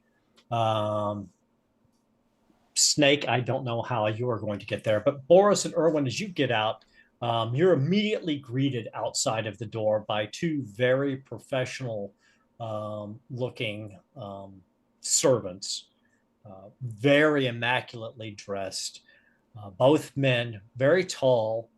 They've got sort of a Eastern Empire look to them. Their invitation, please. I'll hand it over. Okay. Well, actually, no, I won't. Ferdinand will hand it over. Ferdinand. Yes, Master or Lordling Earl Erwin, and this is your friend. How may we announce you, sir? Boris, priest of Ursun. Boris, priest of Ursun. So they open the doors into the gallery, and one of them steps through and announces the Lord Erwin Fjarbach and Boris, priest of Ursun. And you're ushered in, and you guys see when you walk in, it's very dark, and there's curtains that are kind of subdividing this entire gallery. So you can only take in segments of it at a time. The curtains are a dark red, almost black red. And right as you walk in, there's a table with drinks and hors d'oeuvres. And there are some people that are just standing around talking there. Erwin, you notice many of them are powerful merchant families, some very wealthy tradesmen, very wealthy artists, and several noble persons as well. And you see someone who says, the gallery entrance is through here. Feel free to chat amongst yourselves. You cannot miss it. It just winds through like a maze, and you shall see all of the artwork.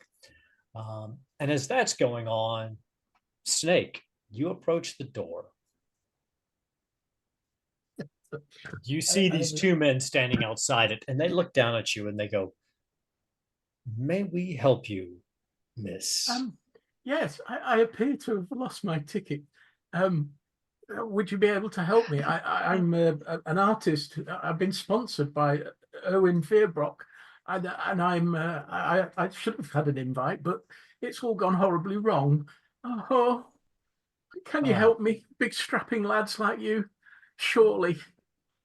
Master Fearbrock has already entered with his accompanying friend. However, what did you say your name was, miss? Lily. They call me Lily the Pink. Lily the Pink. You're not on the guest list, but, well, give me a charm test.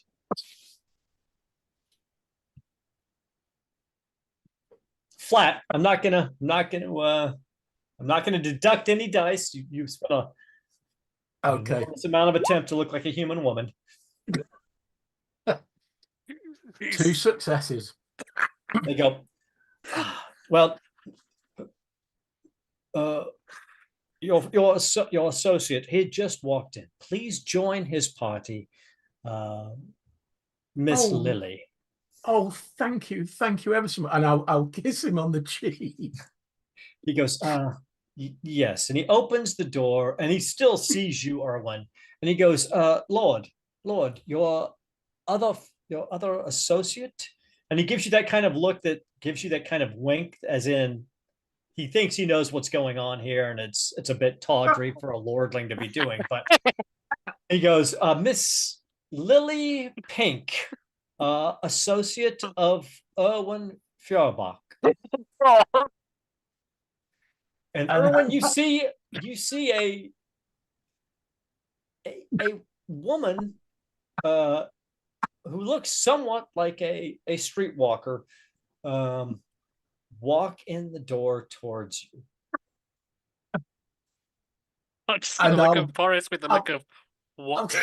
I'll give him away, and I'll walk over. As he gets closer, do we recognize his face?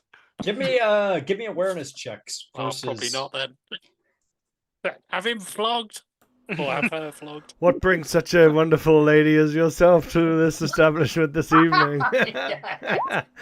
Oh my! Oh, sir! I was going to try. I got 1 success. Yeah. Oh, you are so big and tall and handsome, there, aren't you? Boris, you don't quite. I mean, you're just taken aback by this entire moment. But Erwin, you immediately see through and recognize Snake under all of the makeup and the wig and the woman's First things clothing. first, he's going to try not to laugh. He's just desperately going to clench his jaw, trying not to laugh. Just kind of look at Boris and kind of give him, almost make like a pointy-eared gesture, subtly. Like that. It's kind of. In fact, what I can do, like get this. So Boris starts looking where you're pointing. What I can do is for those that have watched Hello Hello, I can do a Leclerc moment, can't I? It is. And I can just reveal my ear under my wimpole to Boris. And Boris, it takes a moment, but you realize that it is Snake in disguise.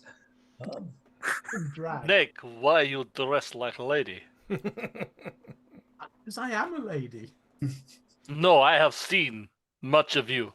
No lady. And you see it as Boris is speaking, a couple of the attendants start to turn and look. Boris, come along. I'll just kind of Please wave don't get us us removed from further in. YouTube.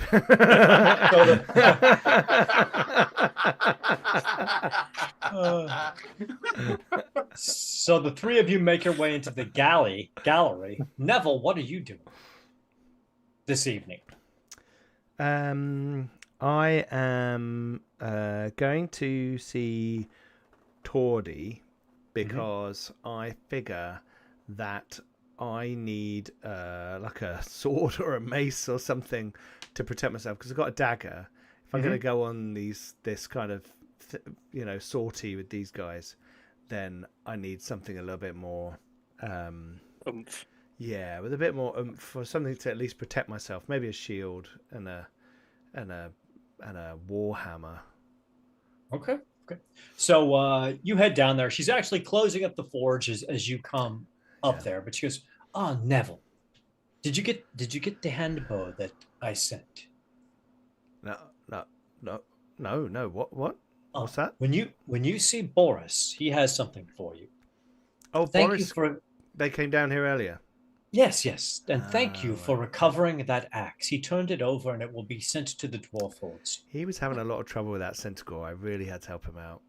He told me. He recounted the entire tale and said that you were the one who killed it. Well done.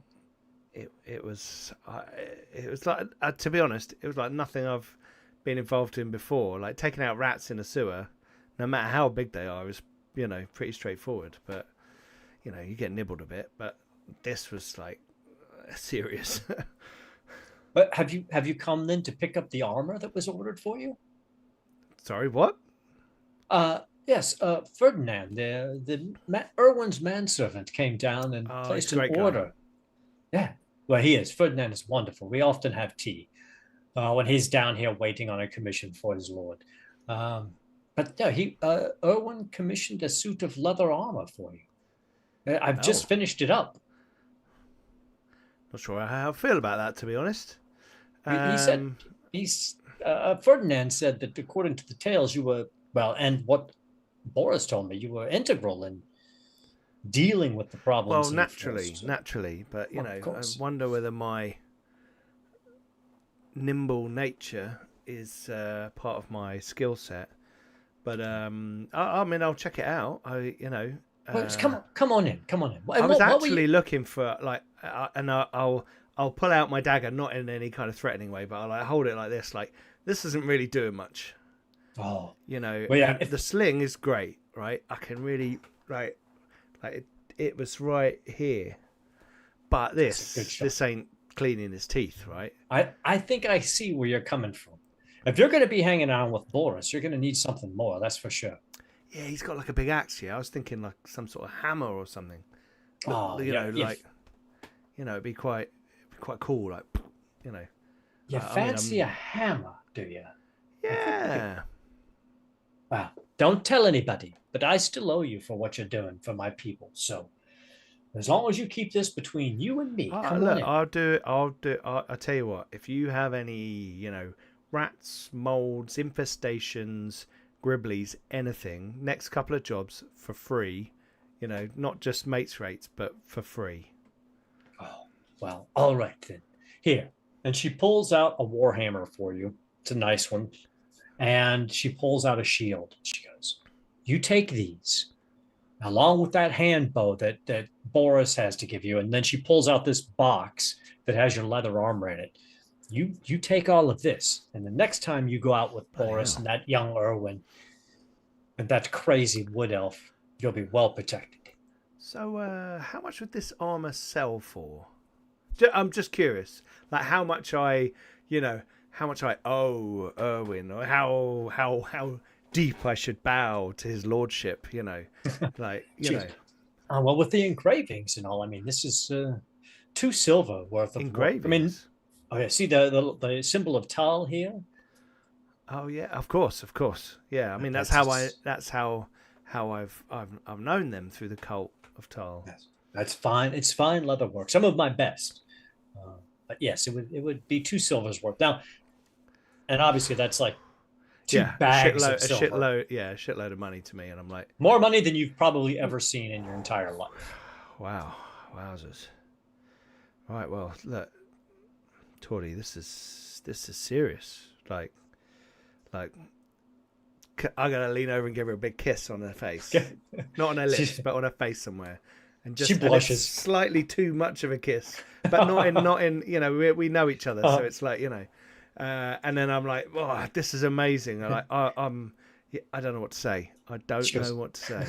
She goes, you just stay safe, Neville, and you keep coming back with those Wow. good stories. And I'm here to tell you, if I was 140 years younger, Age is just a number, my darling. And I walk out the door. wonderful.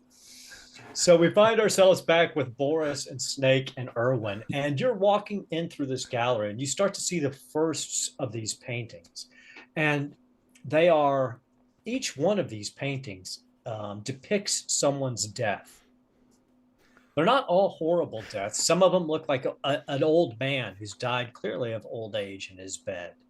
The next one is somebody who seems to have died from the plague.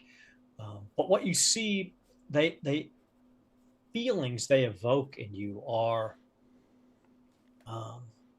a sadness, some of them tragedy, they evoke positive or powerful emotions in you. Moments of calm. Are there sadness. like heroic deaths as well, or? There are a couple that are battlefield deaths, but all of these paintings, as you go through, and they are beautiful renditions of, an master paintings. Sorry, Aaron, we're kind of losing you. So I'm assuming that they're all really, really well done paintings from the odd words we're catching. Turner looks and like you're back. Am I back now? Okay. Yeah, the paintings are incredibly well done by a master, and they evoke emotions of sadness and tragedy, completions of life, but they are deaths of all sorts, from natural causes, from horrible accidents. But it's clear that this individual has just tried to capture death, the essence of death, and how it makes the individual feel who sees these deaths. And then you get. Can yes. I, just before you move on, sorry, can I? I don't know what I'm looking for exactly, but is there anything that might connect to the crone here?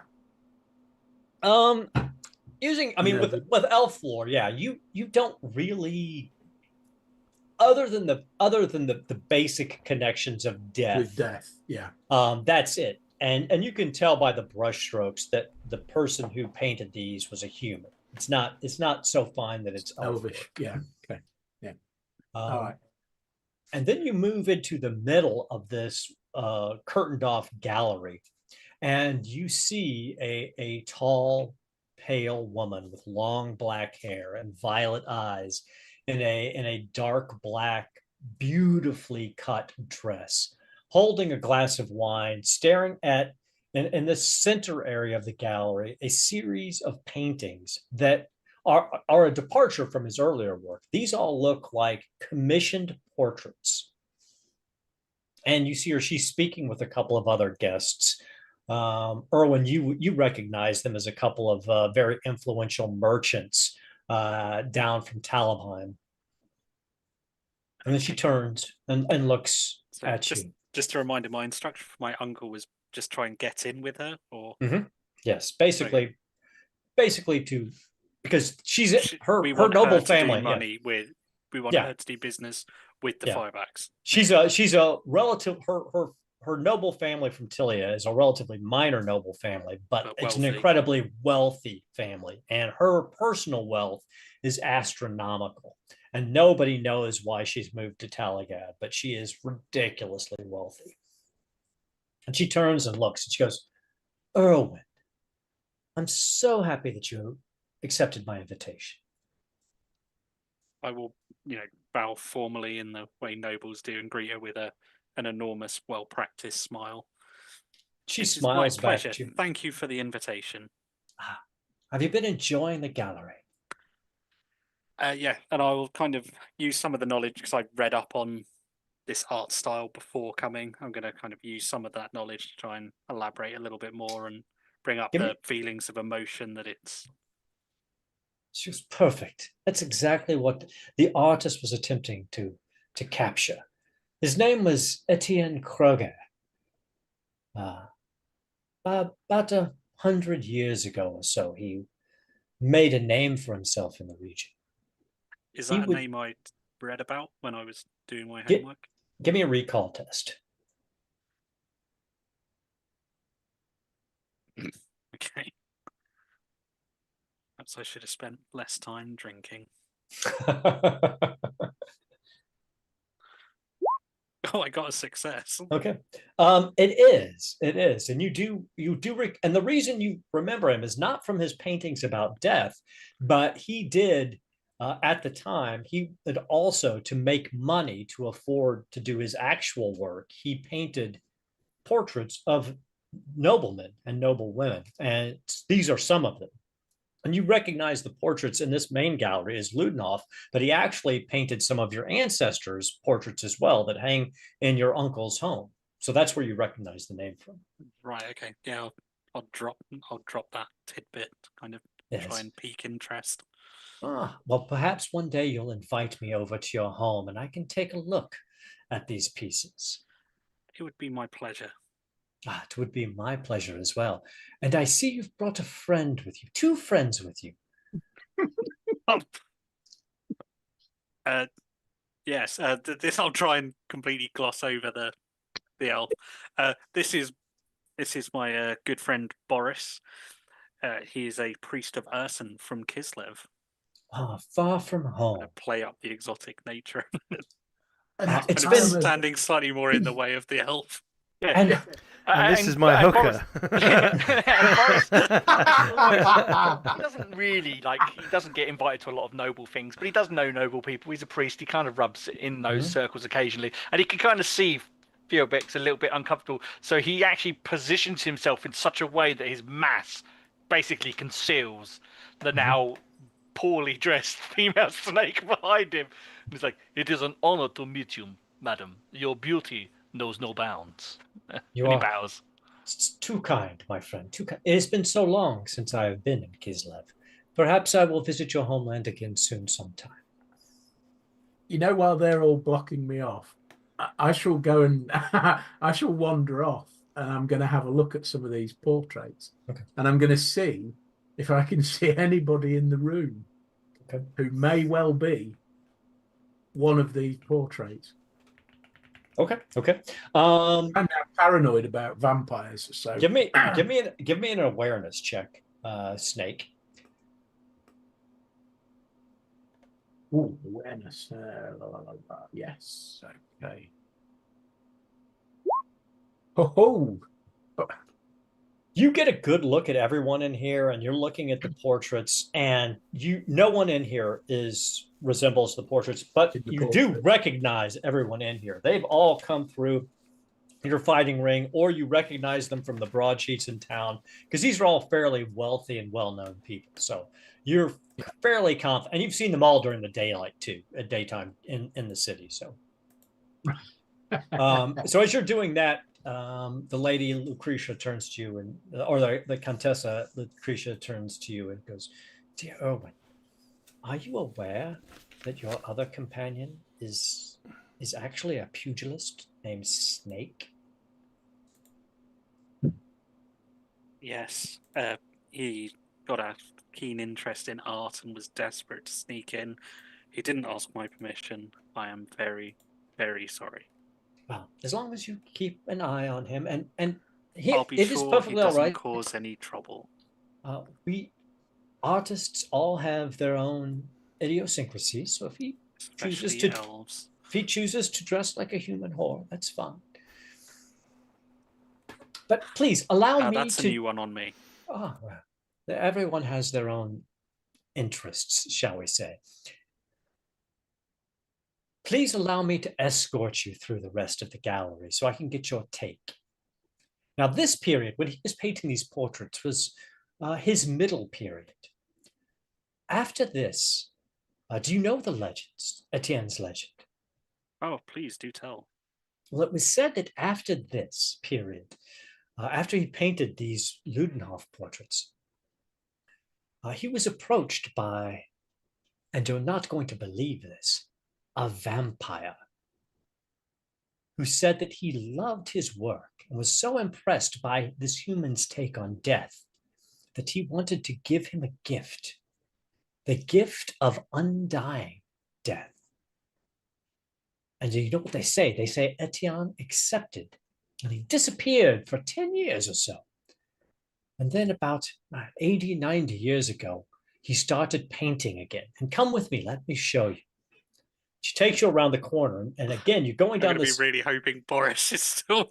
And Boris is behind you, and actually Boris has become slightly more suspicious now, and he's actually not looking at you, but looking at her glass and seeing how well the wine moves around. Because while he doesn't partake in drinking, Yeah, wine and blood are very different Yeah, so- consistencies. Give me an awareness check, Boris. No. I was going to say, can I also try and look? Well, I'm saying, I mean, it's not that Okay. hard. I just want to give you as much, see how many details. So it looks like wine. It smells like wine. Have I seen her drinking any of it, or is she just swilling it around? You have seen her drink. Okay. Not to say the vampires don't drink wine. I'm just, Who knows? As you make your way to the sex, you see again these paintings of death, but now they're different. Now they're where the others were. They showed the agony and the suffering of death, the humanity of death. That last moment when humanity leaves, you felt that sadness. These are colder. These paintings are perhaps even more perfect in their depictions of death. Elevated, the art elevated to the next level, but they are cold, almost a predator's look on death. And each one gets more horrific, more graphic. And the last three appear to be portraits of people who have been almost torn to pieces. And she goes, they say that these last three were actually his own handiwork. And these are the last three paintings he did, except for one. And she's over the last painting in the gallery is got a cover over it. She goes, I was going to wait to show this to the end of the night, but I want you all to see this. She goes, you can, here, dear Lily Snake, please come forward here too. I want you to all see this. And she pulls it up. She goes, this is supposedly a self-portrait of Etienne after he was turned. She pulls the cover off, and all Erwin and Etienne, you immediately recognize, Erwin and Snake, you immediately recognize Etienne as the vampire who was trying to get the tome. Boris, you recognize Etienne as the vampire you've been hunting. Then she turns and looks at all of you. And she goes, I believe you have unfinished business with Etienne. He is you know much. I do indeed, Boris. I do indeed. She can see the tenseness in Boris now as well. He knows she's playing games, and he knows she's playing games. Now, yeah, and your interest in this is, and of course, I won't be doing the fake female voice now either. he's an enemy. He's an enemy of my family, and has been for a very long time. And his master is even a greater enemy of my family. He is a Neckarch vampire, a powerful spellcaster, and a rabid dog. He draws far too much attention to himself, as does his master. And I would love to see him removed from the board. I thought you should know who is hunting you, and he is hunting you. You made him look very bad, and he suffered greatly at his master's hands for failing to recover that tome. We are aware he is hunting us. He's actually a hunting snake. This is why Boris is here, to kill vampire. Excellent. And then he narrows his eyes and he goes, all vampires. Well, dear, and she pats you on the arm. I wish you luck with that. Well, she's very lucky that he doesn't have his giant great axe with him. I better get a better disguise routine. She goes, now, I only have a few moments before the rest of my guests come through here, but if there's anything I can assist you with before you exit the gallery, let me know. Do you know where it is? Oh, that's such a good question. Oh, I do, in fact, know where he spends most of his nights. In a small village, there is a house. The village is Bakra. It is east of Talagaad, southeast of Taliban. There is a small stone cottage with a red door. Beneath that cottage is where he spends most of his nights when he is not at his master's side and when he is not hunting. Who is his master? Oh, that's a story for another night, dear. Let's see how you deal with the hound. If you manage that, maybe we'll talk again. The hound also has his own minions. Do you Oh, know of any yes. of them? Many, many. There are a few stalking you even as we speak. Because This night. thinning his minions would make taking down him easier. Perhaps. So, a very interesting strategy.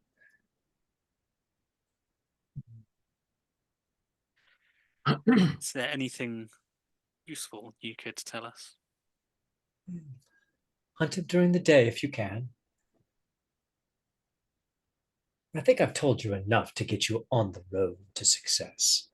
Why did you buy the old tavern? Oh, I like to ensure that any place he puts his head down at night is removed from the board. Fair enough. I can't get to his true home. It's owned by others who will not give it up. But if I find a place here or in Talabheim that he stops, I try to ensure that he can never use it again. Well, at least we can say we are allies in removing this monster. Allies? And she Didn't finish learning lore undead. she takes Enemies of our enemies. an ivory beaded bracelet off of her hand. And she goes, "Dear Erwin, would you extend your arm for me, please? This is no magic to it, just a simple token. It will help you." He'll reluctantly do it because he knows he's under a lot of pressure from his uncle. And she fastens it. She goes, "I am sure we are going to be fast friends. And if you manage to deal with Etienne, I'm sure that I can find many ways to make you a very profitable young lordling. And not just from that elven ambassador you're working with now. There are many ways to become well appointed here in the old forest." So are you, the tavern that you purchased, are you going to turn that into a tavern or? Oh, no, no, no, no. It's going to be a home for this gallery, a permanent home for the gallery, a well-protected permanent home for this gallery, so that any who walk in will see Etienne for what he is, and he will know that his works are there, and he will not be able to get to them. It will drive him mad. Well, I mean, if you need an endorsement. Oh, how sweet, how sweet. But no, we shall be fine. However, I mean, feel free. I would tell all of your family to come see. It's always good to have new blood in the business. She turns and looks at Boris when she says that. You can see that he's almost snarling at this point. You could see like he's like almost like hunched down into almost like a bear-like pose. He's pretty certain at this point in time she's a vampire, and he wants to tear her to pieces. And he goes. She goes, "Oh, but dear Boris, before anything happens here, I would like to let you all know that your new friend, Neville, and your old friend, the Smith, they're about to be attacked in the forge by vampires. If you wish to stop it, Before she even finishes her Good sentence, run. before Yeah, Boris is okay. already running. I'll bow and leg it. But he didn't Okay. bow. There was no. He was like running, and like I imagine he had to put his axe in like some sort of almost like an Yeah, umbrella yeah. stand, really. And he like literally like everyone's like probably jostling, and he literally just grabs the axe, he Yeah, I'll storms probably out the door. grab my The gear door. from the coach. He just hits the Mhm. door, and the door like swings open, and he's sprinting through the street. So what we see is Boris sprinting down the street with his axe, Erwin in his finery sprinting down the street, Snake dressed as a whore sprinting down the street, and Chasing Neville, them both. and Neville and Torty in the forge, unaware of what is preparing to pounce. And that is where we are going to stop for the night. We will not be here next week, but the week after, we will see if I manage to kill Neville with a vampire. You have time to Until put all then- his gear on. Bring it on. He does Bring have a it lot on. of good gear. Unfortunately, he doesn't have his handbow because Boris didn't give it to him yet. But that's it. Pete, do you have anything to plug for us? Yeah, everyone can check out Heroic Deeds on Drive-Thru RPG. It's available now. Definitely do. Goal-based XP, putting advancement in the hands of the players. 4 pillars of play. Old school adventures with modern mechanics. Yeah, it's going pretty well. It's good fun. Fantastic. And on Mondays here on garblaggames, Andy is the handler and continuing to run some Delta Green. So definitely check that out. If you're watching us on YouTube live, thank you. Go back and give us a like, give us a subscribe. Please give us a comment, even if it's to tell me all of the things that I screwed up tonight. I do look at all of the comments and I try to answer all of them. So please do that. And join our Discord, Gartopia, where we're all there discussing role-playing games and City 26 and movies and all of that. So it's a fun community and we welcome you into it. Other than that, that's all I've got. So I'm going to give you a good night and we will see you next time. Oh, my Bye-bye. Ew.